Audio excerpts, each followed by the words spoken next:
네, 정부가 코로나19 극복을 위해서 재정 투입을 늘리자 이 나라 빚이 늘어나는 게 아닌가라는 걱정을 많은 분들이 하고 계십니다. 오늘은 이와 관련된 이야기 이인철 소장 그리고 박연미 시사평론가와 함께하겠습니다. 안녕하십니까? 안녕하세요.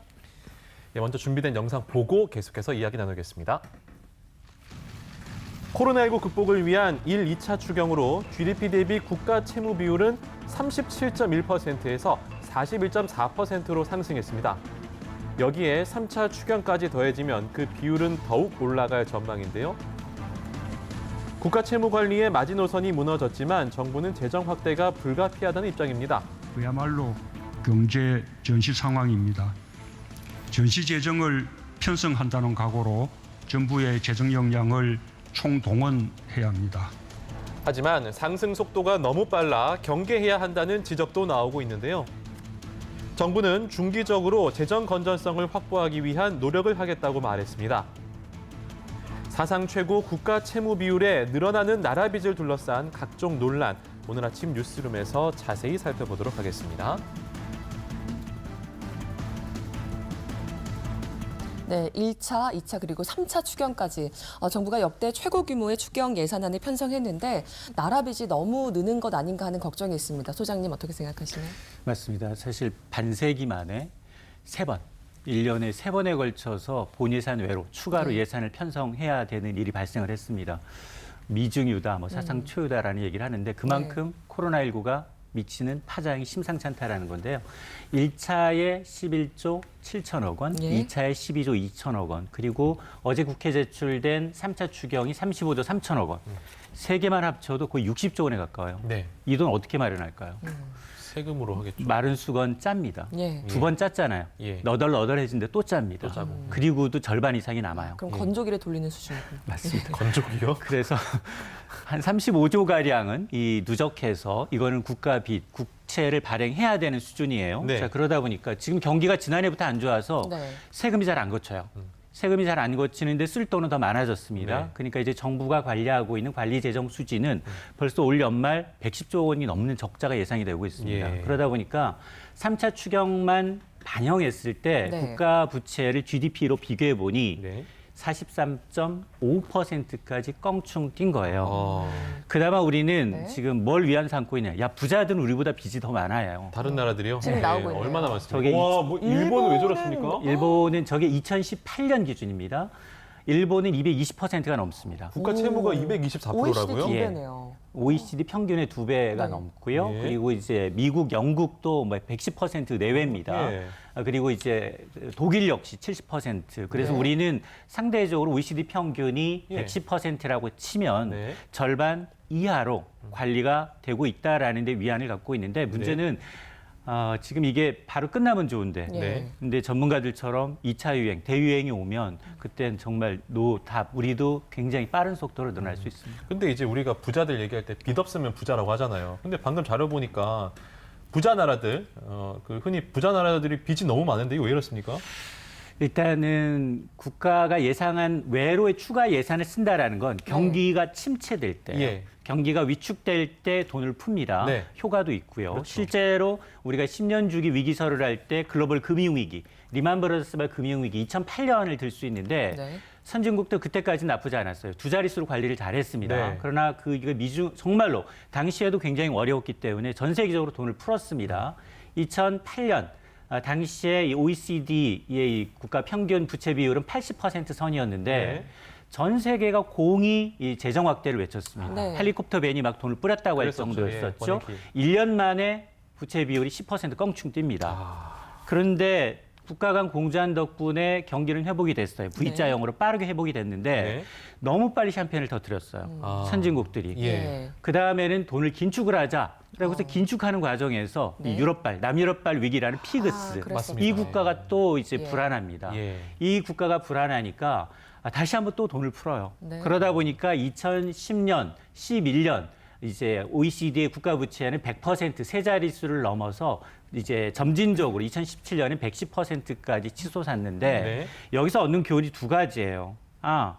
어쨌든 경기가 어려울 때 돈을 푸니 네. 경기는 좋아지는구나. 돈은 풀어야 거기까지는 된다. 괜찮아요. 예, 예. 그런데 저기 보니까 야 일본은 220%야. 네. 우리 43%랑 비교가 안 되는데 왜 쟤네는 괜찮은데 네. 왜 우리만 난리인데 이런 얘기 할 수 있잖아요. 그럴 수 있죠. 예. 맞습니다. 이게 나라가 처한 기축통화국가라는 준기축통화국가라는 네. 어떤 메리트도 물론 있지만 네. 외국인 투자자 입장에서 봤을 때 야 미국이나 일본이 빚 좀 많다고 야 너네랑 틀려라고 이제 다른 잣대를 기준을 갖다 댄다는 겁니다. 아. 자 그러다 보니까 네. 국가부채라는 게 획일화된 국제적인 어떤 가이드라인이 있는 게 아니구나라는 거 우리가 알아야 합니다. 예, 상황에 따라서 좀 다르고 일원화된 기준으로 평가를 할 수 없다 이런 설명인 것 같은데요. 평론가님, 네. 우리가 그동안 40%를 좀 어떤 기준으로 두고서 관리를 해왔잖아요. 그 국가 채무 비율을 40%가 넘지 않도록 관리했던 이유는 뭔가요? 일단 이게 무슨 금과 옥조냐 이런 얘기가 나왔었는데 네. 사실 우리가 국가 채무 비율이 30% 넘어가서 큰일 났다. 이 얘기했던 게 불과 10년 전이에요. 그랬었나요? 시대와 상황에 따라서 국가 채무 비율이 달라져 왔는데 2000년에 국가 채무 비율이 17%를 약간 넘었습니다. 네. 2005년에는 26%가 안 됐고요. 2010년이 돼서야 29.7%가 됐는데 여기에서 빠르게 더 이상 늘어나면 우리가 관리하기 어려운 범위로 갈 수 있다. 이런 암묵적인 동의가 있었는데 네. 이게 마치 코스피 2000처럼 심리적 저지선이 무너지면 안 된다. 한국이란 나라에 네, 대한 암묵적 그렇군요. 동의가 있었던 거예요. 우리가 환율을 볼 때도 마찬가지인데 예. 어느 선 이상이 넘어가면 심리적으로 패닉이 온다 이런 얘기를 하거든요. 네. 근데 이거는 굉장히 막연한 기준이라고 치면 실질적으로 국가 신용 등급을 결정을 할 때 AA 등급 이상의 이 나라는 정말 믿을만하다 이런 평가를 네. 받는 나라 중에 상당수가 네. 예. 사실은 국가 채무 비율이 40% 미만에서 관리가 되는 나라들이었습니다. 그래요? 그렇군요. 이 사태 이전에요. 네. 그런 나라들이 대부분이기도 했고 유럽연합이 과거에 정한 것이긴 한데 재정 준칙을 정해놨거든요. 예. EU 안에 그 한 그룹에 들어오려면 네. 일단 국가 채무 비율은 60%, 재정 적자 비율은 3% 이내로 관리를 해야 우리 팀에 들어올 수 있어 이런 기준이 네. 있었어요. 네. 근데 실질적으로 EU 안에서도 이 기준을 못 맞추는 회원국이 많긴 합니다만 예. 잠정적으로 북한이라는 분단국이라는 현실이 없는 그들도 요 정도로 관리를 하는데 네. 세계에서 제일 빨리 늙어가는 우리나라는 그리고 분단 이후의 통일 비용을 고려할 때 특히 독일의 사례를 고려할 때 우리는 비상금을 좀 쟁여둘 필요가 있다. 그래서 40%였습니다. 뭐 설명 듣고 보니까 뭐 관리 잘한 것 같다는 생각도 드는데 근데 이게 우리나라가 채무가 증가하는 속도가 좀 빠르다면서 이거 무슨 얘기입니까? 네, 그 사실은 빚의 절대적인 규모보다도 예. 갚을 수 있는 능력이 있느냐 이게 중요하거든요. 그게 중요하죠. 실질적으로 보면 주변에서도 네. 돈 많은 친구들, 비싼 아파트 사는 친구들이 빚이 많아요. 네, 빚이 많아요. 예. 빚이 많고 돈을 잘 벌어야 많이 꿔줍니다. 맞습니다. 그렇죠. 예. 그래서 빚도 능력이잖아요. 예. 갚을 수 있는 능력에 비례하는 속도로 빚이 늘어나면 괜찮은데 네. 우리가 갚을 수 있는 속도로 늘어나고 있느냐 여기에 대한 이견이 있는 거거든요. 네. 그래서 2021년에 40% 수준, 원래는 2023년에는 40% 중반 수준에서 국가채무 비율을 관리하겠다. 네. 이런 계획을 세우고 있었는데 이미 40% 중반에 도달하는 시점이 상당히 당겨질 것으로 보이는 상황이잖아요. 예. 그런데다가 기획재정부가 생각했던 것보다 채무가 빨리 늘어나는데 코로나19 사태가 언제 깨끗하게 정리될지 알 수가 없단 말이에요. 네. 구직자나 아니면 실업자는 점점 늘어날 것이고 네. 그러다 보니까 국가 채무 비율이 빨라진 그 속도가 굉장히 빠릅니다. 2010년에 아까 30%가 약간 안 된다고 말씀드렸는데요. 네.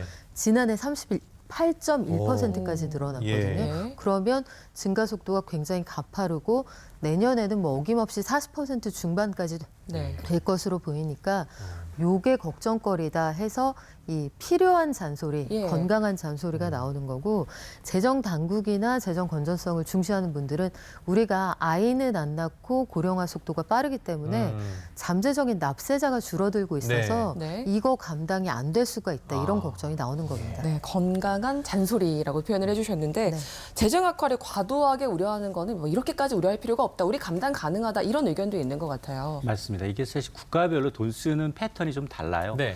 그리고 지금은 이 감염병이라는 초유의 사태 때문에 전 세계가 비상시국입니다. 네. 팬데믹이란 말 그 자체인데 그러다 보니까 다른 나라들의 돈 씀씀이를 보게 되면 앞서서 2018년 기준도 과도하게 높은데 지금 불과 석 달 만에 돈 씀씀이를 보게 되면 미국은 더 심각합니다. 엄청 뿌렸죠. 미국은 지금 사실은 뉴욕으로부터 시작이 됐어요. 이 네. 전염병이. 예. 그러다 보니까 석 달 만에 푼 돈이 무려 여기는 얼마나? 3조 달러 가까이 됩니다. 그러면 3조 달러라면 4천조를 뿌린 건가요? 그렇습니다. 거의 우리나라 지난해 예산의 2배 가까이를 석 달 만에 푼 거예요. 예. 그러니까 1인당 뭐 천 몇백 달러씩 줄 수 있었던 예. 겁니다. 네. 자, 근데 이게 어느 정도 규모냐? 미국에도 부담이 가요. 미국의 지난해 GDP의 14%를 거의 헬리콥터 밴이라고 해서 2008년에 푼 돈이 그렇죠. 5,600억 달러예요. 예. 그러니까 당시보다도 5배 이상을 그러네요. 더 이번 석 달 만에 돈을 풀었다라는 건데 자, 이런 상황을 맞다 보니까 지금 선진국 가운데서는 걱정하는 데가 있습니다. 왜냐하면 나눔혈발 재정 위기를 경험했던 네. 유럽중앙은행은 야, 안 돼. 어. 지금 돈 푸는 속도가 너무 과하니 예. 속도 조절 좀 하지라고 경고의 목소리를 내놓고 있어요. 특히나 그리스, 이 피그스의 대표 주자였죠. 그리스, 이탈리아, 프랑스, 스페인의 빚이 늘어나는 속도를 보게 되니까 네. 석 달 만에 많게는 20% 그리고 높게는 30%포인트까지. 지금 그리스가 200%를 넘으려고 하고 있거든요. 네. 자, 이러다 보니까 자체적으로도 이 돈 씀씀이가 좀 과다하다라는 경고의 시그널이 나오고 있습니다. 알겠습니다. 우리 정부가 35조 3천억 원의 추가 경정 예산을 편성을 했습니다. 관련 내용 영상으로 확인해 보시겠습니다. 어제 정부가 역대 최대 규모의 3차 추가 경정 예산안을 국회에 제출했습니다. 한 해에 세 번째 추경안을 추진하는 건 1972년 이후 반세기 만입니다. 이번 추경안에는 코로나19 경제 위기를 극복하고 한국판 뉴딜 사업을 뒷받침하는 주요 대책들이 대거 포함됐습니다. 이러한 대책들은 재정 실탄이 뒷받침되어야 실효성을 발휘하게 됩니다. 또 현장에서 기업과 상인들은 위기를 버텨내기 위하여 정부 지원이 더 필요하다고 합니다. 규모 또한 단일 추경으로는 역대 최대인 35조 3천억 원. 정부는 추경안이 국회를 통과하면 3개월 안에 추경 예산의 75% 이상을 집행한다는 방침인데요. 역대 최대 규모의 3차 추경을 통해 코로나발 경제 위기를 극복할 수 있을지 계속해서 이야기 나눠보겠습니다. 네, 지난 1, 2차 추경에서는 지금 방역이나 검역 시스템 구축 혹은 소비 위축을 좀 개선하는 방향으로 추경의 방향이 집중됐다면 3차 추경의 방향은 어느 쪽에 예산이 편성돼 있나요? 네, 일단 소방서를 하나 차렸다. 예. 이렇게 설명드릴 수 있을 것 네. 같은데요. 소방서. 네. 35조 3천억 원이 굉장히 큰 돈이죠. 네. 세입 경정을 위한 투자 여력을 마련한다. 어려운 표현인데요. 쉽게 말씀드리면 올해 들어올 것으로 예상했던 세금 가운데 11조 원 이상은 펑크가 날 수 있다고 정부가 마음의 각오를 하고 있다는 뜻이에요. 5월의 수출 상황을 보면 작년 같은 달보다 24% 가까이 수출이 줄었습니다. 네. 그리고 사회적 거리두기가 진행이 되면서 내수도 위축이 됐는데 그러자면 기업들이 돈을 못 벌었을 거 아니에요. 그래서 세수가 그만큼 구멍이 날 수 있다. 예. 세수에 구멍이 낸 걸 막는 데만 11조 원이 쓰이고요. 예. 여기에 위기기업 일자리를 지키는 금융지원이라고 돼 있는데 쉽게 말씀드리면 한계에 봉착한 기업에 네. 급전을 대출해준다. 네. 여기 쓰이는 돈이 5조 원입니다. 네. 나머지는 정부가 직접 일자리를 만들거나 여러 가지 사업을 통해서 향후에 일자리가 생길 수 있는 네. 일거리를 만들어 가는데 쓰이는 돈인데요. 이런 방식을 통해서 정부가 포스트 코로나 시대까지 준비하겠다. 이런 계획을 세우고 있습니다. 한국발 뉴딜이라고 이야기가 나오고 있죠. 예. 네. 소장님, 이게 그러면 민간 경제 사실 저희가 좀 체감을 했거든요. 지금 뭐 1인당 가정에 얼마씩 받고 이래서 민간 경제에 좀 도움이 되겠습니까? 3차 추경을 통해서도. 일단 뭐 그게 네. 정부의 어떤 의도 계획입니다. 예. 3차 추경을 통해서 내수도 살리고 또 민간으로 경제 마중물이 좀 되게 돼보자라는 취지이긴 한데 네. 사실 변수는 이게 경제적인 변수가 아니라 의학적인 변수예요. 코로나19의 확산 여부에 따라 달라지는데 네. 과거에도 사실은 이렇게 이제 위기 때마다 전 세계가 적극적으로 돈을 풀어서 위기를 극복했던 것처럼 우리도 사실은 2009년에 당시만 하더라도 28조 4천억 원이라는 슈퍼 네. 울트라 추경이라고 예. 했어요. 그 위기를 겪기 위해서 추경 편성을 했는데 그 이듬해 나쁘지 않았어요. 아, 네. 경제 성장률이 6.8%니까 오. 굉장히 빠른 지금 회복세에 도움이 됐습니다. 예. 이렇게 이제 위기 탈출의 발판이 된 건 맞는데, 근데 문제는 뭐냐? 추경이라는 건 긴급하게 예산이 정말 들어가야 될 때들이 정해져 있거든요. 네. 그러니까 추경 편성은 신속한 집행, 이른바 타이밍이 굉장히 타이밍. 중요합니다. 아. 그러니까 이 타이밍, 위기 극복을 해서 얼마나 국회가 빨리 통과를 시켜줄 거냐. 예. 여기에다가 앞서 말씀드렸습니다만 정부의 재정은 마중물 역할이에요. 어. 이게 민간으로 확산이 네. 돼야지만이 선순환이 이루어질 수 있습니다. 네. 예.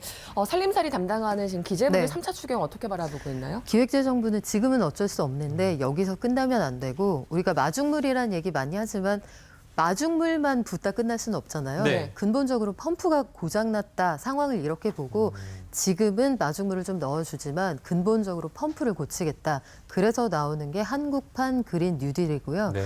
정부의 역할은 일자리를 직접 만드는 게 아니라 일거리를 주는 겁니다. 네. 하지만 지금 상황에서는 네. 민간 기업이 일자리를 만들어내지 못하니 일단 급한 일자리를 주는데 이건 한시적인 거고 큰 그림을 그려서 민간 기업 일자리를 만들게 하겠다. 정부의 구상은 그렇게 되어 있습니다. 어쨌든 이게 지금 세금이 필요한 그 재정 지출이잖아요. 네. 그럼 세금 늘어나겠네요. 세금이 늘어나거나 빚이 늘어나거나 둘 중에 하나예요. 예. 돈을 쓰는데 네. 수입이 네. 그대로라면 혹은 수입이 줄어든다면 근데 네.